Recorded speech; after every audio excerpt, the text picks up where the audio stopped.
Welcome, everyone, to a special Tuesday edition of the Media Row podcast. I'm your host, Justin Miller. Thank you so much for tuning in today because we have a huge show planned. With it being a holiday week, thought about doing our normal scheduled programs on, Wednesday and Friday, but we're going to change it up a little because I think it's a perfect time as 12 or so games have passed for both the men and women's basketball teams here at Drake to really take a moment to sit down with each coach and go through kind of a month recap of things that have gone well, things that have been adjusted, things that need to be fixed, as both teams have had a weird start. Both teams not the start I think fans were expecting and definitely not wanting, and especially not the start either of the coaches or staffs or rosters have wanted either. So it'll be a fun conversation here. Today we're starting off with Coach Henderson, the brand new first-year head coach for the Drake men's basketball team. They sit with a 7-6 record, just coming off of their first Missouri Valley Conference win of the year. First Missouri Valley Conference win under Coach Henderson against Evansville, where they won 66-65 in an odd game, and we will get through all of that with Coach Henderson. But before we do that, first and foremost, make sure you guys have clicked that subscribe button, liked, rated, and commented wherever you are getting this podcast, viewing this podcast as well. And then follow us all over social media. We posted on Twitter last night talking about how we are so fortunate and lucky to have Coach Henderson on the show. So we were giving listeners opportunities to write out questions that they would be interested hearing from Coach today. So you if you're not following us at Media Row Pod all over social media, you could have missed opportunities like that. And then, of course, just throughout the year, we're going to have more ticket giveaways. We're going to have clips from the shows and more interaction. So you're going to want to make sure you are staying connected wherever you like to social media. At Media Row Pod is where you can find us on TikTok, Instagram, and Twitter.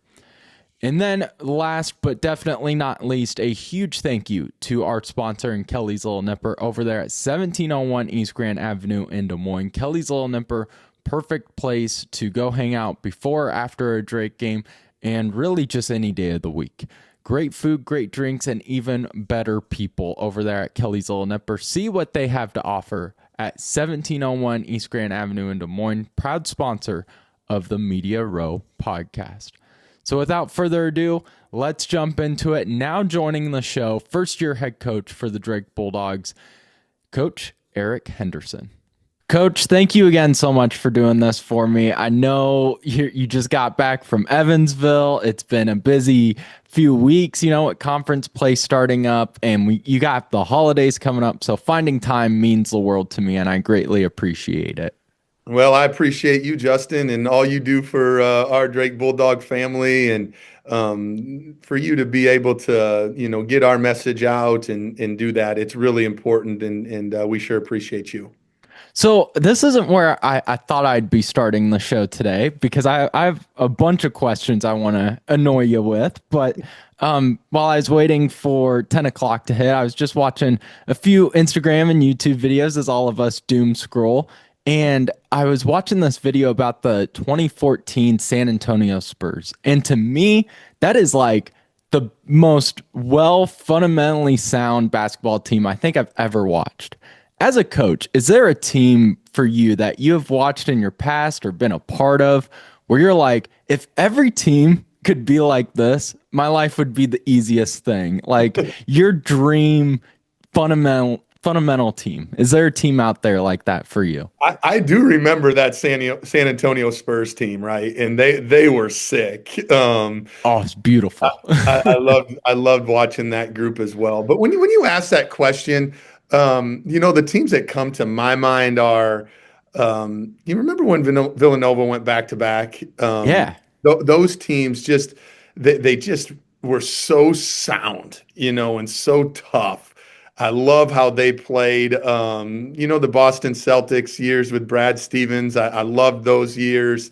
That's what comes to my mind. It's never easy. I'm sure when they're going through the moment, they're like, "This stuff's hard too." But they were certainly easy on my eye. I know that. Yeah, like as a fan, you know they have to put in a lot of work and it's a lot of Yeah. long hours, but they make it look easy and that's why they're so great. When you like taking over this new Drake roster where you're trying to gel a team together that is from all over the country, do you go in with a mindset of like we would like to have our defense look like this sort of team, offense play like this? Do you have any of that when you're starting a year? Oh, for sure. And it starts early, Justin, like in the recruiting process. We have a style that we want to play, right? We have a style where we want to be very free offensively. We want our guys to be able to make decisions on the fly. We want our guys to be able to do multiple things, dribble, pass, and shoot, right? And so you try to put a roster together that can do some of those things. And then defensively, we want guys that can, pressure the ball. We want guys that can guard the ball one on one. But it is a team game, right? And so do they have that good feel of help side? Do they have that good feel of physicality? Are they good rebounders, for their size and for their position? Those are things that we think about, right? And especially in the recruiting process. Now, when you start to put all these pieces together from different spots, how does that mesh? How does they work? How do they work together? How do they complement each other to make sure that we can put the best team on the floor? And it doesn't always work out the way you think it's going to, and then you have to adapt and adjust and put the team in the best position you feel like is possible. Well, some things are starting to work for sure as you get your first Missouri Valley Conference win. So, congrats on that. Just what's been the biggest adjustment for you personally from the Summit League to the Missouri Valley Conference? Yeah, it was fun. I mean, honestly, even when we played up at Murray, we did some great things. Obviously, the outcome wasn't what we wanted or really needed, but I thought we were able to dictate some things a little bit better than we had been in the past. About 2 or 3 weeks before previously. So I was really happy and pleased about that. The physicality was really at a high level. Just the athleticism too, I think, is probably something that's different than you see in and night out in the Summit League. The guards are maybe a little bit more dynamic getting downhill, but there's similarities too, right? And so it was fun to go on the road those first couple and to get a split isn't all bad, right? And I was really pleased with how we were able to bounce back and beat an Evansville team that defensively is extremely well coached, and I'm not they're good offensively too, but I think they're built more to get stops, and they were terrific. They're very physical. They have a great shot blocker in there, rim protector, and so to be able to go on the road and get a victory, even though it wasn't maybe pretty at the end, we had some really really good moments. You bring up that shot blocker and Turnbull, and I thought Griffin Goodberry, who has really played up to competition as a true freshman in my eyes, thought he played really well over the Thanksgiving break against Georgia Tech and LSU, teams that have good size as well. And then can't complain with him going out there off the bench with 9 points against a shot blocker like Connor Turnbull at all. Yeah, I'm so proud of Griffin. He banged up his ankle right before the NDSU game, which really hurt. And I was just, he's making strides every single day. And in the first half, he wasn't probably what any of us wanted, and thought maybe he was a little light. But boy, was he able to bounce back in that second half, and was a big part of it. And I think he's a terrific rebounder as well, especially on the defensive end. He's a better defender than people think, and he hit that big three, which was huge, and he can certainly stretch the defense. And he's getting more and more confidence in that stuff, and the future is bright for Griffin. There's no doubt. You mentioned earlier about how when you're creating this roster and you have guys all over the place, that you may go in with an idea of how you want your team to play, but you're going to have to adjust to their playing style. It seems like the offense for Drake is really starting to find that groove of, from my eyes, it seems like this team runs really well when you get to the basket and you can kick out. They want to be a drive first, three, as your second option kind of team. Is that a right assumption? And also, was that how you wanted the offense to look, or is that something you had to adjust? Yeah, we've certainly adapted our offense probably even more than our defense, to be honest with you, Justin. Normally we try to play with, maybe a back to the basket type of post player. And we just haven't been able to find that yet. So what we did was we really opened up that post. And to your point, to open up the post for more driving lanes, right? To be able to create that space and for our players to get downhill. Obviously, willing to be aggressive and finish around the basket, but I don't know if it's a first or second option. But if there's people that are open, we want that driving kick, assisted three, and if I told our guys, I want to shoot as many assisted 3-point field goal attempts as we possibly can, and not that we haven't always done that, but they're coming in maybe a little bit different way than I envisioned. And so we have had to adapt on that end, which is okay, right? That's the beauty of coaching, and to be able to make adjustments and to be able to find your roster and making sure that your players are complementing each other at a high level. And we're making strides, certainly on both ends, but offensively, our efficiency is getting better and better.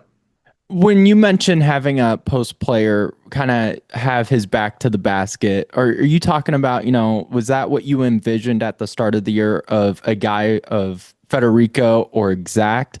And is that what you want to see them grow in their personal play style throughout the conference season?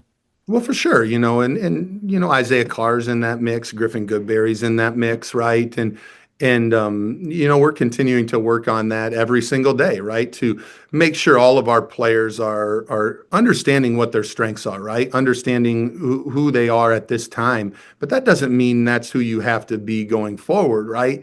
So to continue to develop their games, it's my favorite part of the job, honestly, is to helping our players reach their potential, learn and grow. That teaching aspect is so important to what we do, and so they're going to continue to get better at that, and certainly we'll find times. We'll find times to make sure that happens within our offense as they get better and better at it. Did you think that was one of the key things that kind of separated Drake from Murray State? Because Murray State's a team loaded with size. I don't know many teams that are going to be able to match up with them height wise. But is that something where, now getting geared up for conference play, you get to play Murray State again in the Knapp Center? Is that something that you're going to kind of have down in your notes as maybe trying to get more of those back to the paint post touches from Federico and Goodberry and those guys? Well, I mean, every game's a little bit different, right? And so you want to make sure you're taking advantage of what the defense is given, but also not losing your identity as a team, right? And so you just can't completely go away from what you're good at. And so we want to make sure what Murray State, they wanted to take all of our assisted threes away and just let the post players play one-on-one, and the guards try to get downhill and just play one-on-one, and which is unique a little bit, but they have some nice personnel to be able to do that with their size. And will we continue to find ways to get paint touches and post touches? Absolutely. And that's against Murray State, but that's against Illinois State too, who has the preseason player of the year, and he's a big load in there too. So that's the challenge, but that's the fun part about it too, is to try to take the other team's strengths away too. It's a chess match almost. Absolutely, and that's the way you look at it. You not looking to outsmart anybody or anything like that, but you are trying to make sure your team's at the best advantage possible, like chess. I have a nerdy coach question for you that I think you might like. All Because right. as you as a coach, are you a big stats numbers type of guy? Okay, I can almost tell by your face there that you're not. I'm a big stats guy. Yeah. You're way smarter than me, Justin. Like, so I go a lot on feel, I go a lot on connectivity, I go a lot on complementing each other. I certainly look at the analytics, but I don't know if I'm smart enough to analyze them like. Well, I was watching an NBA game the other night, and I know the game is evolving in basketball, both high school level, college, pros, where the three ball is the main, like everyone wants to be able to shoot 33s plus a game. But you see the mid range numbers drop a little. And I was seeing how watching Drake basketball, it seems like at times Federico will get the ball or whoever will get the ball at the free throw line. And it's almost like the defenses in basketball now are willing to give up those mid-range shots. And there was a stat here, and it was talking about expected points per possession. And it was talking about how teams are better off shooting a three ball than a 12-foot mid-range jumper. And that's why you're seeing it kind of disappear. So do you believe in that style? Or like you said, based on feel, is that a thing where you want to, I don't know, make your guys feel confident where it's like, just take the open jumper at that point? I mean, I think there's a fine line in it, to be honest with you, Justin. It's a great question because there is, you look at Alabama, and if one of Nate's guys, shoots a mid-range jump shot, they're getting taken out of the game. It's either Yeah. all the way downhill or you're shooting a three-point shot. Where for us, I'll give you one example on our team. Jay Sean Thomas, he's a really good mid-range, 8 to 15 foot. That's a good shot for Jay Sean. And if you tell Jay Sean, hey, you need to get all the way to the basket, sometimes he gets swallowed up in there. And so that 10 to 15 foot jump shot for Jay Sean is a better shot than him getting all the way to the basket. And he's really good at it.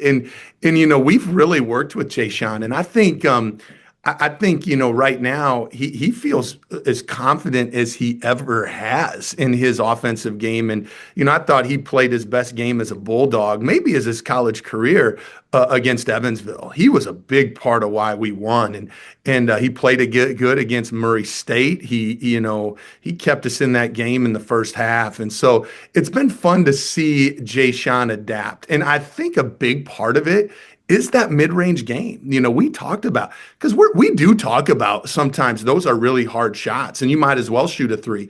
But for Jay Sean, we've also told him you need to have that part of your game. And so that's a little bit how I think about it. It is a little bit individualized, but I do feel like, I would rather have a lot of guys shoot threes than some of those mid-range jump shots.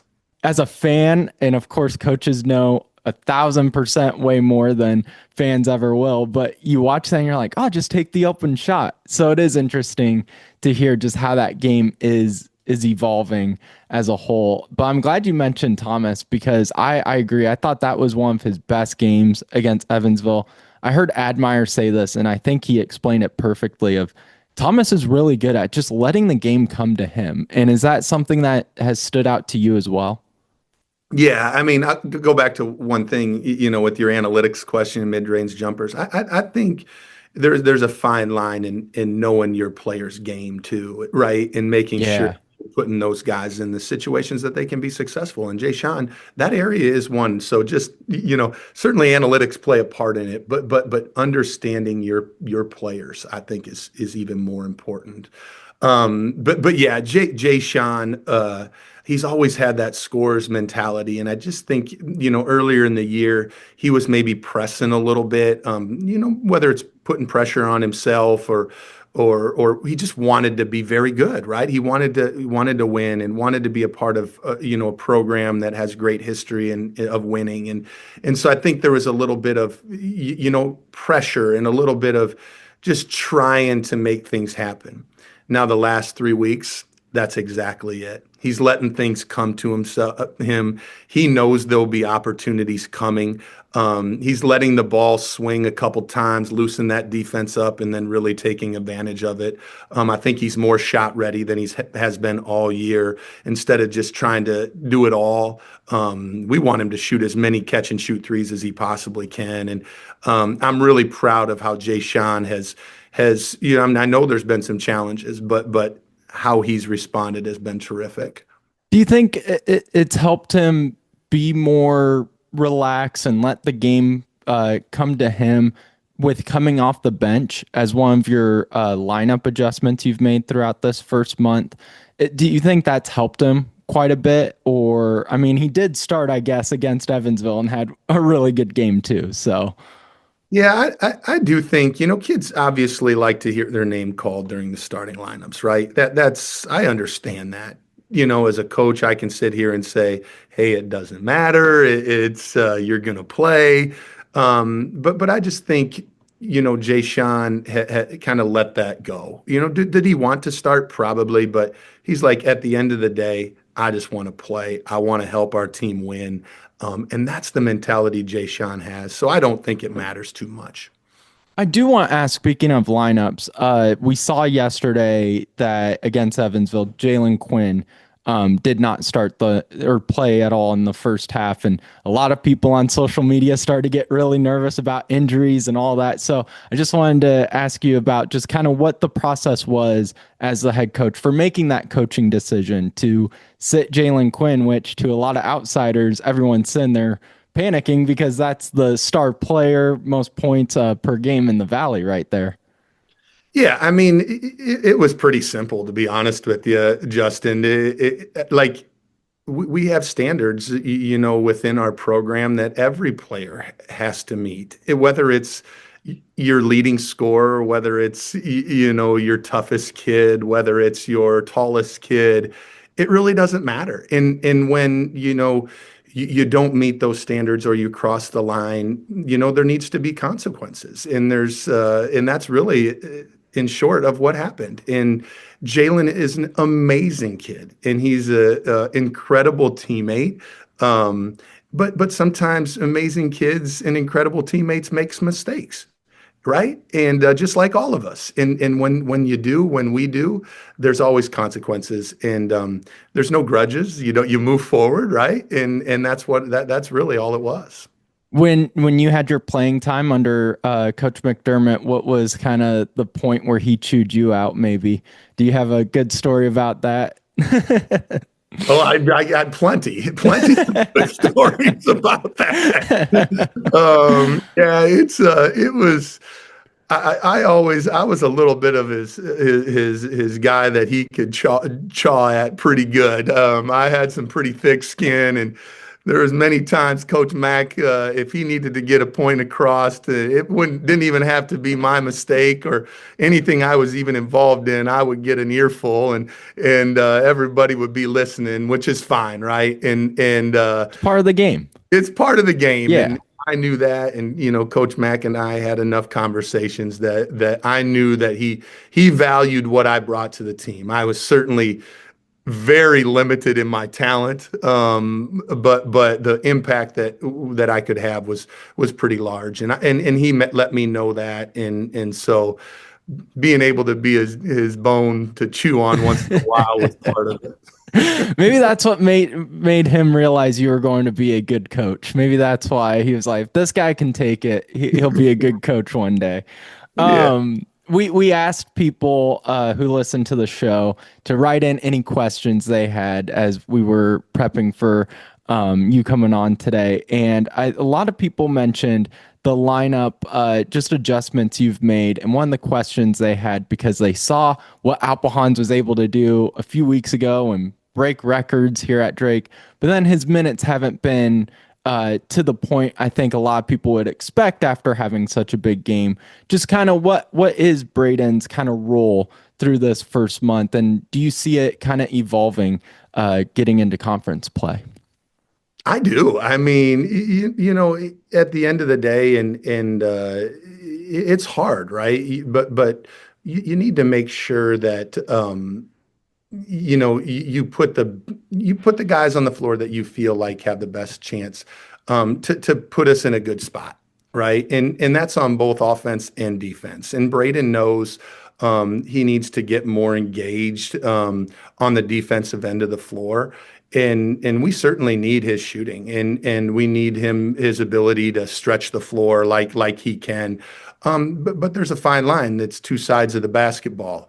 And I've had conversations with Braden about that. And for us to be at our best, Braden Applehans needs to be a part of it. But you also have to earn that. You have to do that on both sides of the ball. And so Braden, I know, is really, really working on that. And I just told him, you've got to keep a great attitude, and you've got to keep your mind right, because this is going to turn for you. It's a long season yet. We have a lot to go through yet. And if you can approach practice, you can approach the games on a consistent basis, your time's a coming. And so to stay ready, stay confident, easier said than done, right? But we need to make sure. I've seen this happen enough that our goal is to make the NCAA tournament. And it's not in 2 years, it's not in 3 years, it's this year. And to do that, I believe and strongly believe that you need to be one of the more physical teams. You have to be one of the better defensive teams in the league to make that happen in St. Louis. And that's what we're trying to strive for. And just because Braden may not be there on that end of the floor yet, that doesn't mean he's not going to get there. And when he does, I think you'll see his role expand quickly. You bring up making the NCAA tournament this season, and there was some mounted pressure taking this job with just the past three coaches that have been the Drake Bulldogs head coach. And just have you felt any sort of pressure, especially with just throughout this first month where it's had a lot of ups and downs? There's been a lot of influx in the first 12 games of the year. Yeah, I mean, honestly, people are great. I really haven't, and I understand that they want to win as bad as all of us, right? But we're knocking on the door. I mean, we're close. We've lost so many close games, and it's partly my job to help our guys get over that hump. But the thing that I feel like the most is I do feel like our players have felt that a little bit, right? And I got to do a better job, and I think they get tight once in a while. And so I've got to find ways to make sure our guys play loose. And they certainly have to stay focused. They certainly have to, especially when we get leads and stuff like that, they have to stay focused. They have to stay alert. But I do feel like I've got to do a better job of relieving that pressure from them. I don't feel it. I mean, I feel the pressure to put the best team out there that we possibly can. That's what I want. That's what the pressure is. And really, it's from myself more than anybody else. But I've got to do a better job with our players feeling that pressure. How do you start to make those adjustments as a coach? Where does that begin? Because like with everything, it feels like it's easier said than done to say that you're going to do a better job of making sure that they stay focused. Like, where does that begin? I think there's conversations. I think there's just putting your team in moments where they can feel more relaxed, understanding that obviously Drake basketball is a big deal, but as long as you're trying your best, as long as you're doing everything in your power, that's what all that anybody asks, right? And so just to continue to have conversations, to continue to watch film and show them moments where they are maybe a little bit tight, and how can we loosen up? And is there things that we can do as a coaching staff, whether it's run certain sets, call timeouts, do different things like that can slow those moments down, and you can talk about them in the moment. You've brought up before too of just doing a better job on you take it to heart of seeing how this team has struggled to kind of find that consistency of balancing out the highs and lows through this first month. And you've brought up from time to time too of really trying to find and hone in on the team's identity defensively. Where has that started, since the last time we saw you in the Knapp Center on making those adjustments? Oh, I mean, I think you could it was 2 games ago, and I think you can see a big difference in the Murray State game and in the Evansville game of us being, more willing to adapt of what we're doing, how we're guarding different actions, and then being a little bit more aggressive. Not letting the other team dictate, whether it's the tempo, whether it's what they want to get accomplished, near as easily. Certainly. We're going to play good team every night, right? From Yeah. especially from here on out. So, Yeah. but being able to take things away, being able to that they want to get to accomplish, has been way better. And just being a little bit more willing to put our guys in more aggressive situations, I think is the way I would put it, has really helped our team. Was that a part of this team and growing period that you thought maybe would have been addressed earlier? You didn't think you would be still building upon, or is it something expected when you take over a roster to have those identity concerns or question marks from time to time?